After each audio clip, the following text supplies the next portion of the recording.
The alarm bells screamed through the halls of Research Station Horizon like wounded animals. Dr. Hana Kim pressed her back against the cold metal wall and tried to steady her breathing. Her hands shook as she held her data tablet, watching the security feeds show dark shapes moving through the corridors below. They had come without warning. One moment the station was peaceful, filled with the quiet hum of scientific work. The next moment, death walked their halls. "Hana, we need to move. Now." Jiho Park grabbed her arm, his voice tight with fear. "The escape pods are this way." She pulled away from him and pointed at her screen. "Look at them, Jiho. Really look." On the security feed, the aliens moved like shadows made of nightmares. They stood 8 feet tall, their bodies covered in dark, scales that seemed to absorb light. Their faces were long and narrow, filled with rows of sharp teeth that could tear through metal, but it was their eyes that made Hana's breath catch, yellow eyes that burned with an ancient hunger. "Those are Kethmari," she whispered. "I've studied their files for years, but I never thought I'd see one in person." "Well, now you have," Jiho said, pulling her toward the emergency exit. "And we need to leave before they see us." But Hana couldn't move. She watched the lead alien on the screen. He was larger than the others, with scars across his face that told stories of countless battles. His movements were different from his soldiers. While they rushed forward with pure aggression, he moved with deadly purpose. Each step was planned. Each turn of his head was calculated. This was Commander Vextal.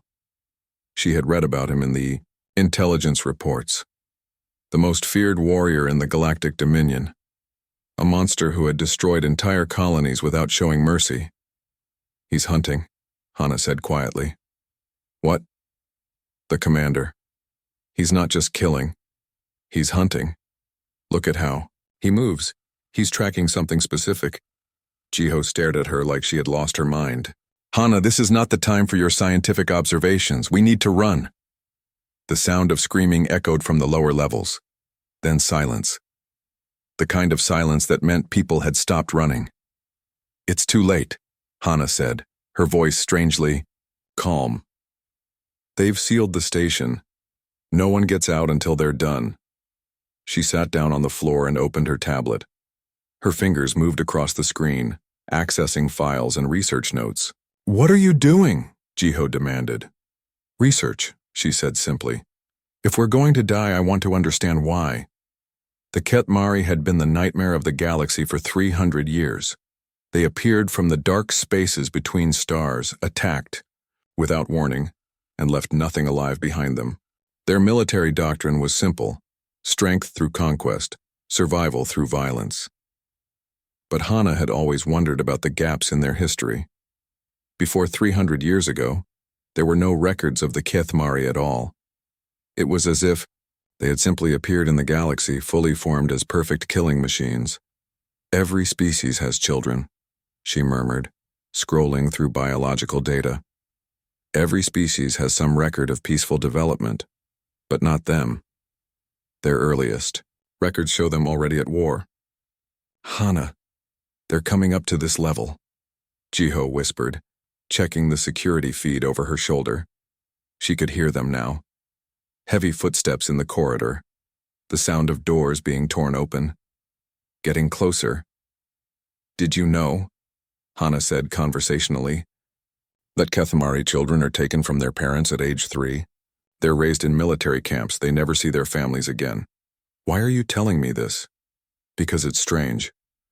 Most warrior cultures still value family bonds, but the Kethmari have completely eliminated them. Why would a species evolve to destroy its own social connections?" The footsteps stopped outside their door. Jiho grabbed Hana's hand. "Whatever happens, stay behind me." The door exploded inward like it was made of paper. 3 Kethmari soldiers entered first, their weapons ready. They swept the room with professional efficiency, making sure no threats remained hidden. Then he entered. Commander Vextal had to duck to fit through the doorway. Up close, he was even more terrifying than the security feeds had shown. His scales were dark green, almost black and covered with old scars. His claws were as long as kitchen knives and looked just as sharp. But it was his eyes that made Hana forget to breathe. They were the color of liquid gold, and they held an intelligence that was both brilliant and completely cold. He looked at Jiho first, dismissed him as a threat, then turned his attention to Hana. Those golden eyes studied her like she was a puzzle he needed to solve. "You are the researchers," he said. His voice was deep and rough, like stones grinding together. "You have been studying us." It wasn't a question. Somehow he already knew. Hana stood up slowly, keeping her hands visible. Jiho tried to step in front of her, but she gently moved him aside. "Yes," she said simply. "I study many species. It's my job to understand how different forms of life develop." Vexitel's head tilted slightly. "And what do you understand about us?" The question surprised her. In all the reports she had read, no Kethmari had ever shown curiosity about how others perceived them. They simply killed and moved on. "I understand that you're very efficient predators," she said carefully. "Your military structure is perfect for conquest. Your warriors are trained from childhood to show no mercy." "Yes," Vextal agreed. "We are the apex species. We take what we need and eliminate what threatens us." He stepped closer. Hana could smell something like copper and ozone coming from his scales, the scent of violence. "But I also understand," she continued, "that you never sleep well." The change in Vextal was immediate. His golden eyes narrowed, and his soldiers tensed behind him. One of them raised his weapon.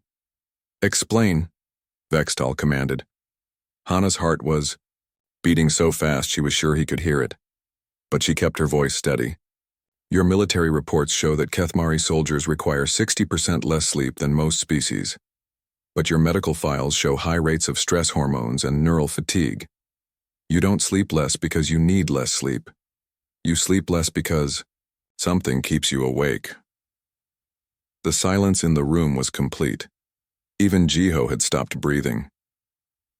"What do you see?" Hana asked quietly. "When you close your eyes at night?" For the first time in his adult life, Commander Vextal had no answer. The question hit him like a physical blow, reaching into parts of his mind he had learned to keep locked away. In that moment of hesitation, something ancient stirred in the depths of his consciousness. Something that remembered a time before war, before killing, before the endless hunt for prey. Something that remembered what it felt like to dream of peace instead of blood. Commander Vextal stared at the human female for long seconds after her question. The silence stretched between them like a blade waiting to fall. His soldiers watched him carefully, waiting for orders that did not come. "What do you see when you close your eyes at night?" No one had ever asked him that before. No one had ever cared what he saw in the darkness behind his eyelids. The question twisted something deep in his chest, something he had buried so long ago he had forgotten it existed. "Take them to the transport," he finally commanded, his voice rougher than usual. "Alive." His lieutenant Mordak stepped forward. "Sir, protocol requires immediate termination of non-essential personnel." Vextal's golden eyes turned to his subordinate with such intensity that Mordak took a step back. "Did I ask for your opinion on protocol?" "No, sir." "Then execute my orders." The soldiers bound Hana and Jiho with energy restraints and marched them toward the docking bay. Vextal followed behind, his mind still echoing with the human's words. "What do you see when you close your eyes?" He pushed the thought away and focused on his mission. The research station had been neutralized. The humans were captured. Everything was proceeding according to plan. There was no reason for the strange unease that had settled in his stomach. The transport ship Bloodclaw was a typical Kethmari vessel, dark metal walls covered with weapon mounts and tactical displays. The prisoner hold was a cage of energy bars designed to hold anything from the smallest spy to the largest battle beast. Hana was placed in the center cell, separated from the other human prisoners. Standard isolation protocol for high-value targets. Jiho was put in the cell next to hers along with 3 other researchers who had been captured during the sweep. "Hana," Jiho whispered as soon as the guards left. "What were you thinking back there? You could have gotten us all killed." "We were Already going to be killed, she replied quietly. At least now we're alive to have this conversation. She was right, of course. Standard Kethmari doctrine called for immediate execution of all prisoners, except those with critical intelligence value. The fact that they were still breathing meant something had changed. Hana spent the first day of their journey observing their captors. The Bloodclaw had a crew of 37 Kethmari warriors, all of them moving with the same deadly efficiency she had witnessed on the station, but she began to notice patterns that troubled her scientific mind. They never ate together. Each warrior took their meals alone, standing at individual stations scattered throughout the ship. They never spoke unless absolutely necessary for ship operations, and they never removed their weapons, even during rest periods. Most concerning of all, she never saw Vextal eat at all. On the second day, one of the guards brought her a meal. It was basic nutrition paste designed to keep prisoners alive during transport. As the guard turned to leave, Hana spoke. "Your commander doesn't eat with the rest of the crew." The guard stopped but didn't turn around. "He doesn't eat at all that. I can see," Hana continued. "He stands alone in the observation deck watching the stars. Always alone." "Silence, human," the guard growled. "I'm just curious. Is that normal for Kethmari commanders, to isolate themselves so completely from their own people?" The guard's hand moved to his weapon. "You will be silent, or I will make you silent." But Hana had seen something in his posture. A tension that wasn't just about discipline. The guard was uncomfortable with her observation, which meant it was an observation worth making. That evening, Vextal came to her cell. He stood outside the energy barrier, his massive form casting shadows across the small space. His golden eyes studied her with the same intensity he had shown during their first meeting. "You have been asking questions about me," he said. "I observe things," Hana replied calmly. "It's what I do." "And what do you observe?" She stood up and moved closer to the energy field, close enough to see the details of his scarred face, close enough to see that his eyes held something deeper than the cold calculation she had first noticed. "I observe that you're not like the others," she said. "Your soldiers follow orders without question. They move as a unit. But you move alone. You think alone. You stand apart even from your own people." Vextal's expression didn't change, but something flickered behind his eyes. "I am their commander. Command requires distance." "Does it?" Hana tilted her head. "Or does distance require command?" Before he could respond, alarms began blaring throughout the ship. Emergency lights bathed the corridor in red as the Bloodclaw shuddered under some kind of impact. "Commander, to the bridge," came a voice over the ship's communication system. "We have multiple contacts approaching fast." Vextal's head snapped toward the sound, his warrior instincts taking over. But before he left, he looked back at Hana. "This conversation is not finished," he said. "I hoped it wouldn't be," she replied. The attack came from a fleet of pirate vessels that had been waiting in the asteroid field along their route. 3 ships against 1, but the Bloodclaw was built for war. The pirates were hoping for easy cargo, not expecting to face a fully armed Kethmari warship. The battle was brief and brutal. Kethmari weapons tore through the pirate fleet like paper, leaving only debris and silence in their wake. But during the fighting, something unexpected happened. A lucky shot from one of the pirate ships breached the hull near the prisoner cells. Emergency barriers activated immediately, but for a few seconds the area was exposed to vacuum and weapons fire. In those few seconds, Vextal did something that went against every instinct of his training. Instead of securing the bridge or protecting critical ship systems, he ran toward the prisoner area. His massive form moved through the corridors with desperate speed. He reached the cells just as a piece of hull debris came spinning through the breach, directly toward Hana's position. Without thinking, without calculating risk or benefit, he threw himself between the debris and the human. The metal struck his shoulder with enough force to crack his scales and send him stumbling. But Hana was unharmed. She stared at him through the energy barrier, her eyes wide with surprise and something else, something that looked almost like understanding. "Why?" she asked quietly. Vextal looked at his bleeding shoulder, then at her, then at his own hands. He had no answer. For the first time in his life as a warrior, he had acted without strategy, without purpose, without the cold calculation that defined everything he did. He had acted to protect someone else, someone who should have been nothing more than cargo to him. "I don't know," he said, and the words felt like a confession. Later that night, after the hull breach was repaired and the ship returned to normal operations, Vextal stood alone in the observation deck. The stars stretched endlessly before them, cold and distant. He closed his eyes and tried to remember the last time he had done something without knowing why, the last time he had acted on instinct rather than training. But all he could see in the darkness behind his eyelids were images of a human woman asking him questions no one had ever thought to ask. Questions that made him remember he had once been something other than a weapon. Questions that made him wonder if he could be something else again. The prison world of Kethgoler was a place where hope came to die. Dark stone walls rose from barren ground under a sky that never showed the sun. The air tasted of metal and despair. Hana was separated from the other humans as soon as they arrived. Her cell was deep in the maximum security section, surrounded by walls thick enough to stop heavy weapons. The only light came from a small window near the ceiling that showed nothing but gray sky. She had been alone for 3 days when Vextal came to see her. He entered the cell block without guards, which surprised her. His footsteps echoed in the empty corridor as he approached her door. When he reached her cell, he stood outside the energy barrier for a long moment without speaking. "Are you here to interrogate me?" Hana asked. "That is what my report will say," he replied. She understood. This visit was not official. Whatever he wanted to discuss, he needed it to remain between them. "What do you really want to know?" she asked. Vextal was quiet for so long that she thought he might leave without answering. When he finally spoke, his voice was softer than she had ever heard it. "You said I don't sleep well.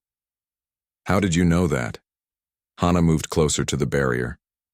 In the dim light, she could see details of his face that she had missed before. The scars were deeper than she had thought. Some looked like they came from weapons. Others looked like they came from claws. "Your eyes," she said simply. "They have the look of someone who has seen too much. Someone who is afraid to close them because of what they might see. Kethmari do not fear anything. Everyone fears something. The question is what?" He was silent again, but this time it felt different. Not the silence of someone refusing to answer, but the silence of someone trying to find words for thoughts that had never been spoken. "When I was very young," he said finally, "before the military took me, I remember something, a place with green growing things, soft light, the sound of water moving over stones." Hana felt her breath catch. This was not what she had expected. In all her research on the Kethmari, she had never found records of green places or flowing water. Their worlds were described as barren, harsh places where only the strong survived. "Tell me about this place," she said gently. "I don't know if it was real. It might have been a dream." The trainers said that children sometimes create false memories to deal with the shock of military life. "What else do you remember?" Vextal closed his golden eyes. For a moment his face lost some of its hardness. He looked almost peaceful. "There were others like me, but smaller. They made sounds that were not words, but I understood them anyway. Happy sounds, and there was someone larger who would pick me up when I was tired.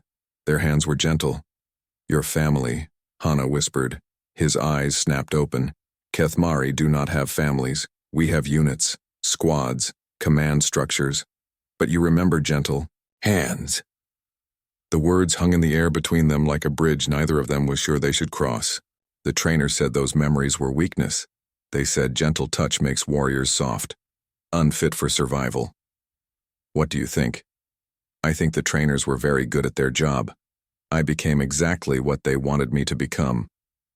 Hana studied his face carefully. There was pain there, buried deep but still present. The pain of someone who had lost something precious and been told it was worthless. "May I ask you something that might be difficult?" He nodded. "When did you first kill someone?"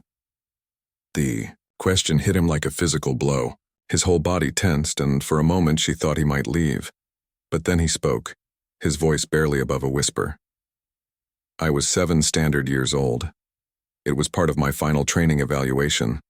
They brought in a prisoner, an old Kethmari, who had been captured trying to desert from the military. Hana felt sick, but she kept her expression neutral. What happened? I was told to execute him, to prove that I had no weakness left in me, no mercy that would compromise my effectiveness as a warrior. And you did it. Yes. The word came out like a confession. But when I looked into his eyes, before I killed him, I saw something familiar. The same gentleness I remembered from my childhood dreams. You think he might have been family? I will never know. The records were destroyed as part of standard protocol. But sometimes when I close my eyes, I see his face, and I wonder if I killed the only person who ever loved me. The silence that followed was heavy with 30 years of buried grief. Hana felt tears in her eyes, but she didn't try to hide them. Is that what you see at night? She asked softly. When you can't sleep. That and others. So many others. After a while, the faces all blur together. But his is always the clearest. At that moment, footsteps echoed in the corridor. Multiple sets of boots moving in perfect formation. Military precision. You should not be here, Commander, came a harsh voice from the entrance to the cell block. Captain Minho Lee had been moved to a different section of the prison, but he had managed to escape his cell during a shift change. He had been searching for other human prisoners when he heard voices coming from the maximum security area. Now he stood at the entrance to the corridor, staring at the impossible sight of a Kethmari commander having what looked like a personal conversation with one of his prisoners. Vextal turned slowly to face the human captain. His hand moved to his weapon out of pure instinct, but then stopped. For the first time in his life, the automatic response to draw and fire felt wrong. You escaped your cell? Vextal observed. Yes, Minho replied. He was trying to assess the situation. Was Hana being tortured? Was this some kind of psychological warfare? Or was something else happening here? Minho, it's okay, Hana said quietly. We were just talking. Talking. Minho looked between them with confusion. Kethmari don't talk to prisoners. They interrogate them or kill them. Perhaps, Vextal said slowly. There are things about Kethmari that you do not understand. Perhaps. There are things about Kethmari that you do not understand either, Hana added. The three of them stood in the dim corridor, each trying to make sense of a situation that didn't fit any of their expectations. A human prisoner who had escaped, but stopped to observe instead of fleeing. A Kethmari commander who was sharing childhood memories instead of conducting an interrogation. And a scientist who was beginning to see patterns that might change everything. My people were not always warriors, Vextal said suddenly, as if the words had been pulled out of him against his will. Long ago, before the Great Dying, we were something else. The Great Dying, Hana repeated, a plague that killed 9 out of every 10 Kethmari. The survivors had to become nomads, raiders, fighters, just to find enough resources to live. What started as desperation became our entire identity. How long ago? 300 years, the same time we began appearing in galactic records as a warrior species. Hana felt pieces of a puzzle clicking together in her mind. Your people aren't naturally aggressive. You're traumatized. An entire species suffering from collective trauma that was never allowed to heal. Vextal stared at her. That is impossible. Think about what you just told me. Your childhood memories of gentleness. The old prisoner who looked at you with love before you killed him. The fact that your people had to force children to forget their families in order to turn them into effective warriors. We became strong. We survived. You became weapons. There's a difference. For the first time in 30 years, Commander Vextal began to wonder if survival and strength were the same thing, and if they weren't, what had his people lost in choosing one over the other? The inspection fleet arrived at Kethgoler prison 3 days after Vextal's conversation with Hana. 5 massive warships dropped out of hyperspace with enough firepower to destroy entire worlds. At their head was the flagship Destroyer of Worlds, carrying High Commander Zekthar himself. Vextal stood in the prison's command center, watching the ships approach through the main display. His stomach felt heavy with something he had never experienced before. Fear. Not of death, which had been a constant companion since childhood, but of something far worse. Fear of discovery. High Commander Zekthar requests immediate assembly of all prisoners in the main holding area, announced Lieutenant Mordak. Full inspection protocol is in effect. Vextal nodded but said nothing. He knew what full inspection protocol meant. Any prisoner showing signs of contamination by enemy ideology would be executed immediately. Any guard showing signs of compromise would join them. Over the past 3 days, he had visited Hana's cell 4 more times. Each conversation had pulled more memories from the locked places in his mind. Memories of green places and gentle hands. Memories of a time before the military taught him that kindness was weakness and mercy was death. The other human prisoners were brought from their cells and arranged in formation in the main holding area. Hana was placed at the front, still separated from the others. Captain Minho Lee stood with 3 other humans, all of them trying to look smaller than they were. High Commander Zekthar entered the room like a force of nature. He was even larger than Vextal, his black scales polished to mirror brightness. His eyes were not gold like Vextal's, but deep red like pools of blood. When he spoke, his voice carried the absolute authority of someone who had never been questioned. "Commander Vextal," he said without looking at the prisoners, "your reports indicate that these humans have been kept alive for intelligence purposes. What intelligence have you gathered?" Vextal felt every eye in the room turn toward him. His soldiers waited for his response. The human prisoners held their breath. And Hana looked at him with an expression he couldn't quite read. "The humans have provided information about their research methods," he said carefully. "Their knowledge of xenobiology may be useful for future military operations." Xenobiology. Zekthar's red eyes finally turned toward the prisoners. The study of alien life forms. How fascinating. He walked slowly along the line of humans, studying each one like a predator selecting prey. When he reached Hana, he stopped. And this one? What makes her so valuable that she requires special isolation? "She has extensive knowledge of Kethmari behavioral patterns," Vextal replied. "Her research could help us understand how other species perceive our military capabilities." Could it indeed? Zekthar leaned closer to Hana, his massive form casting her in shadow. "Tell me, human, what do you understand about Kethmari behavioral patterns?" Hana looked past Zekthar to meet Vextal's eyes. In that moment, he saw something that made his chest tighten with an emotion he couldn't name. She was afraid, but not for herself. She was afraid for him. "I understand that you are very effective warriors," she said quietly. "Your military structure has allowed you to dominate large portions of the galaxy. And what else? I understand that your people have paid a great price for that effectiveness." Zekthar's head tilted slightly. "Explain." "Every culture that prioritizes warfare above all else eventually loses something essential. The bonds that make life worth living. The connections between individuals that create meaning beyond survival." The silence in the room was complete. Even the guards seemed to be holding their breath. "You speak of weakness," Zekthar said, his voice dangerously quiet. "I speak of strength that goes beyond the ability to destroy." Zekthar straightened to his full height. When he spoke again, his words carried the weight of absolute judgment. "Commander Vextal, it appears your prisoners have been contaminated by enemy propaganda. They speak of concepts that undermine military discipline and effectiveness." "Hi, Commander, I can assure you that, furthermore," Zekthar continued, "your reports show irregularities that suggest you yourself may have been compromised by extended contact with enemy ideology." Vextal felt the world shift beneath his feet. Compromise was a capital offense in Kethmari military law. The punishment was immediate execution, not just for the compromised individual but for anyone who might have been influenced by them.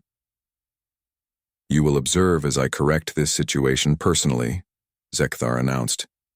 He drew his sidearm, a weapon capable of cutting through battle armor. Beginning with the source of contamination, he pointed the weapon at Hana. Time seemed to slow down around Vextal. He could see Zekthar's finger tightening on the trigger. He could see Hana's face, calm and accepting in the face of death. He could see his own soldiers watching with the detached interest of warriors observing a necessary execution. And in that moment, 30 years of conditioning shattered like glass. "No," he said. The word came out louder than he intended. Zekthar's weapon swung toward him instead. "Did you just refuse a direct order from your superior officer?" "I did." Vextal stepped forward, placing himself between Zekthar and Hana. His own weapon remained holstered. He had no intention of drawing it. This human has done nothing but answer questions.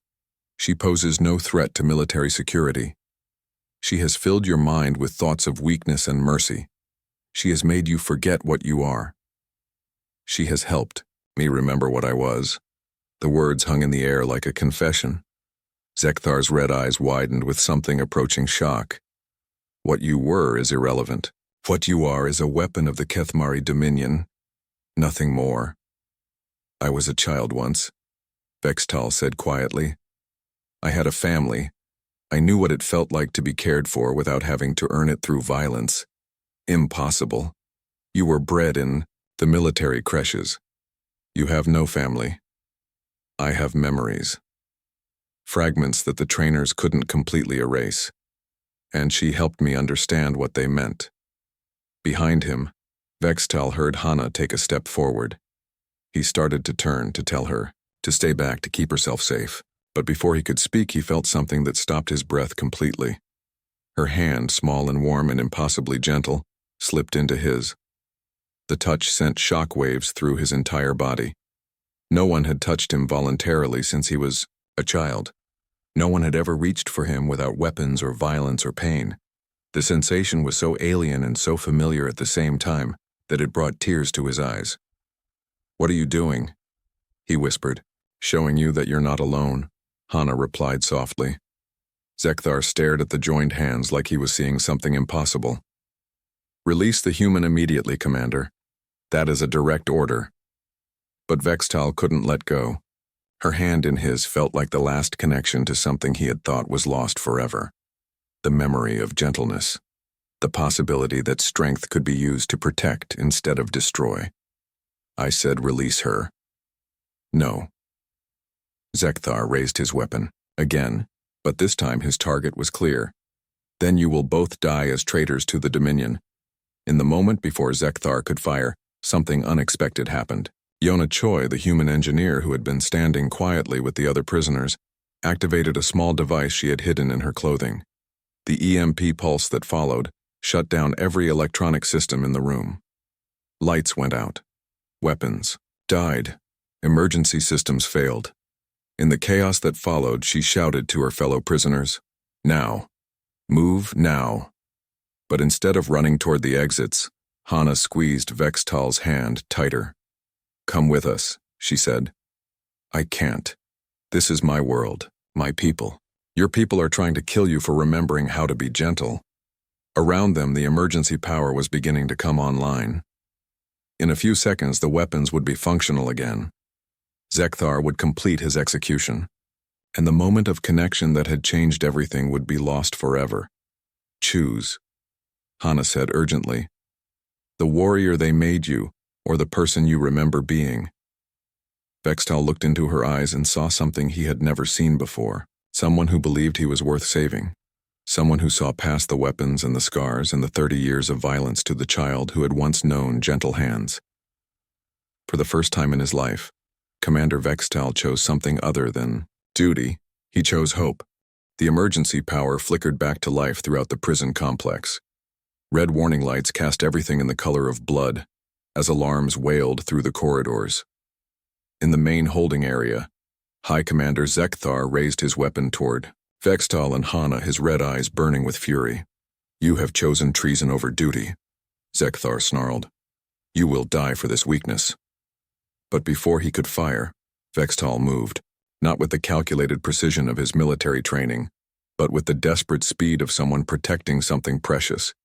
He threw himself between Zekthar and Hana, his massive form blocking the line of fire. "I choose something different," Vextal said, his voice carrying a strength that came from deep inside him. "I choose to remember who I was before you made me into a weapon." Zekthar's finger tightened on the trigger, but the shot never came. 3 of Vextal's soldiers stepped forward, their own weapons raised toward their high commander. "Sir," said Lieutenant Mordak, his voice shaking. "Permission to stand with Commander Vextal. You dare point weapons at your superior officer. You dare order the execution of a commander who has served with honor for 30 years. More soldiers moved into position. Not all of them, but enough. Enough to show that the seeds of doubt Vextal had planted were growing in other minds as well. Zekthar looked around the room with growing rage. "You are all contaminated. All of you. The human disease has spread through your ranks like poison." "The eye? Human disease," repeated Dr. Sun Ho Nam, the cultural anthropologist who had been standing quietly with the other prisoners. "Is that what you call remembering how to feel compassion? Compassion is weakness. Mercy is death. This is the foundation of Kethmari strength." "No," said a voice from the back of the room. Another Kethmari soldier stepped forward, removing his helmet to reveal a face marked with the same kind of scars that covered Vextal. "The foundation of Kethmari strength was survival. But we survived. The plague is over. The great dying ended 300 years ago." More soldiers began removing their helmets. Faces that had been hidden behind masks of duty and obedience now showed expressions of confusion, hope, and something that looked almost like relief. "We survived," the soldier continued, "but we never learned how to live." Zekthar raised his weapon toward the speaking soldier. "Silence. You will return to formation immediately, or you will be executed for mutiny." "Execute us all then," came another voice, and another, and another. The rebellion spread through the room like fire catching dry wood. Soldiers who had never questioned an order in their lives suddenly found themselves questioning everything they had been taught. Vextal felt Hana's hand tighten in his as she watched the impossible scene unfolding around them. Kethmari warriors, the most feared military force in the galaxy, were laying down their weapons and refusing to fight. "What have you done?" Zekthar whispered, staring at Vextal with something approaching horror. "I remembered something," Vextal replied. "Something the trainers tried to take away from all of us." "What?" "My name." The words hung in the air like a prayer. Zekthar's red eyes widened as he realized what Vextal meant. "Your designation is Vextal, Combat Unit 779. You have no other name." "My name," Vextal said slowly, the word feeling strange and wonderful on his tongue, "is Kalen. It means one who seeks understanding. It was given to me by someone who loved me before the military took me away." The sound of his real name seemed to break something fundamental in the room. Other soldiers began speaking, their voices growing stronger with each word. "I remember being called Dexmar, but my name was Niven. They called me Torvak, but I was Joran. Lukvar was my designation, but someone once called me Thane." Names filled the air, real names.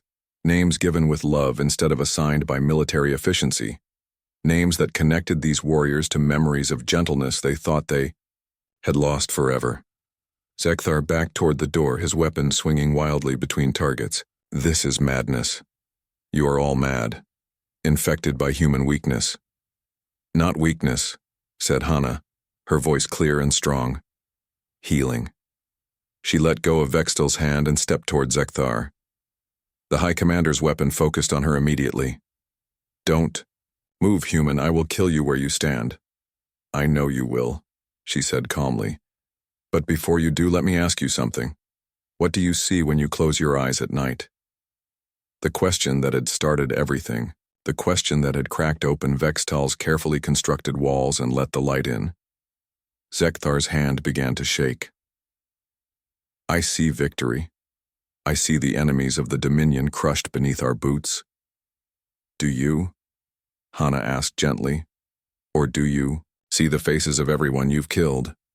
Do you see the child you used to be before they taught you that love was weakness? Stop talking. Do you remember gentle hands? A voice that sang to you when you were afraid? Someone who held you without wanting anything except to make you feel safe? Stop. But tears were running down Zekthar's scarred face. Tears that he hadn't shed in 50 years.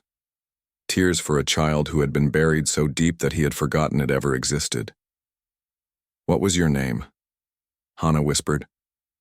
Before they made you into a weapon, what did someone who loved you call you when you were small? Zekthar's weapon clattered to the floor. His massive frame shook with sobs that seemed to come from the very center of his being. Kiran, he whispered. My name was Kiran. The sound of his real name broke the last of his resistance. He fell to his knees. No longer a high commander, but simply a broken old warrior who had spent 50 years trying to forget how to feel. Hana knelt beside him and did something unprecedented in galactic history. She reached out and gently touched the face of the most feared military leader in the known universe. Hello, Kiran, she said softly. I'm glad to meet you. 6 months later, the research station that had been destroyed in the first Kethmari attack was rebuilt. But this time, it was different.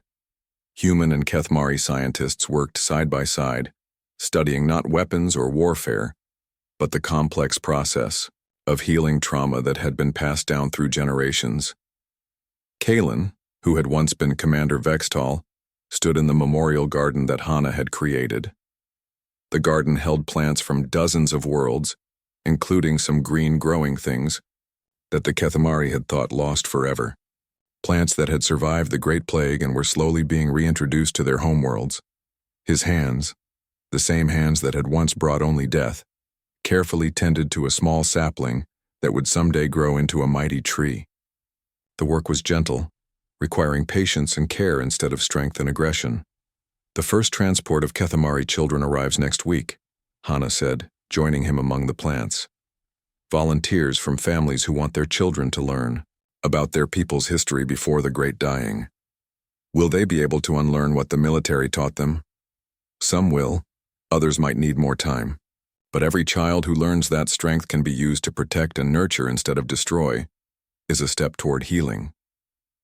Kalen nodded, his golden eyes reflecting a peace that would have been impossible for Commander Vextal to understand.